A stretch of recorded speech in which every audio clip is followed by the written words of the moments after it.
আসসালামু আলাইকুম। আজকে আমি এসেছি এটা হচ্ছে বালিপাড়া এলাকার ফয়জুল উলুম কওমি মাদ্রাসা মধ্যে।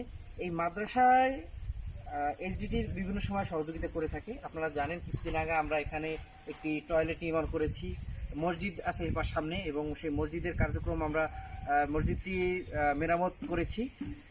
এই মাদ্রাসায় কিছুদিন আগে যে বন্যা হয়েছে, সেই বন্যায় যে ক্ষয়ক্ষতি হয়েছে তার পরিমাণ বিশাল।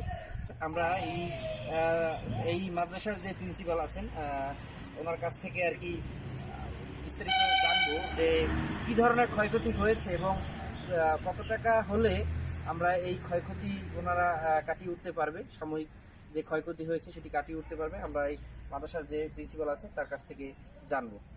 আপনাদের মানে কি কি কি আমাদের ফ্রিজ নষ্ট হয়ে গেছে, মোটর নষ্ট হয়ে গেছে, কার্পেট নষ্ট হয়ে গেছে, বসার ওগুলো নষ্ট হয়ে গেছে, লাইট সেট নষ্ট হয়ে গেছে, খাবার দাবার আবার নষ্ট হয়ে গেছে। চাল কি কি ছিল খাবার দাবার? চাল ছিল, ডাল ছিল, পেঁয়াজ, মশলা, মরিচ, নুন, বিভিন্ন সব খাদ্যই ছিল, একেবারে সব নষ্ট হয়ে গেছে। আচ্ছা, সবই নষ্ট। কতদিনের খাবার ছিল আপনাদের? আপনাদেরও ওখানে প্রায় 2 মাসের 3 মাসের খাদ্য ছিল। আল্লাহ আকবার, সবকিছু নষ্ট হয়ে গেছে। কিছুই নষ্ট হয়ে গেছে।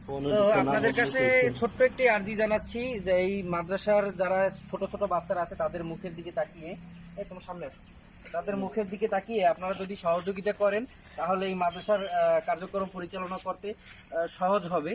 এটি খুবই একটি কষ্টসাধ্য ব্যাপার যে এখন এরা খুবই খারাপভাবে জীবন। আমি দেখতেছি কিছুক্ষণ আগে দেখলাম যে পটল রান্না করতেছে, আজকে সেই পটল আর আলু দিয়ে এরা দুপুরে খাবার খাবে।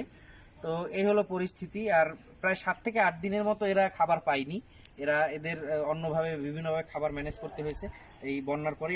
এসডিটির সকল দাতাদের কাছে আবেদন জানাচ্ছি, এই মাদ্রাসার যে ক্ষতিটুকু হয়েছে, প্রায় লক্ষাধিক টাকার ক্ষয়ক্ষতি হয়েছে, আপনাদের সহযোগিতা পেলে সেই ক্ষয়ক্ষতি কাটিয়ে ওঠা সম্ভব।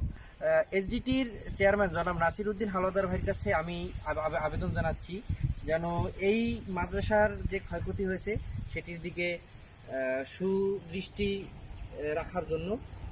সবাই ভালো থাকবেন, দোয়া করবেন আমাদের জন্য যারা আমরা মাঠ পর্যায়ে ভলান্টিয়ার হিসেবে কাজ করে থাকি। এই যারা শিশুরা আছে এদের সহযোগিতার জন্য আমি সহযোগিতা কামনা করছি। আসসালামু আলাইকুম।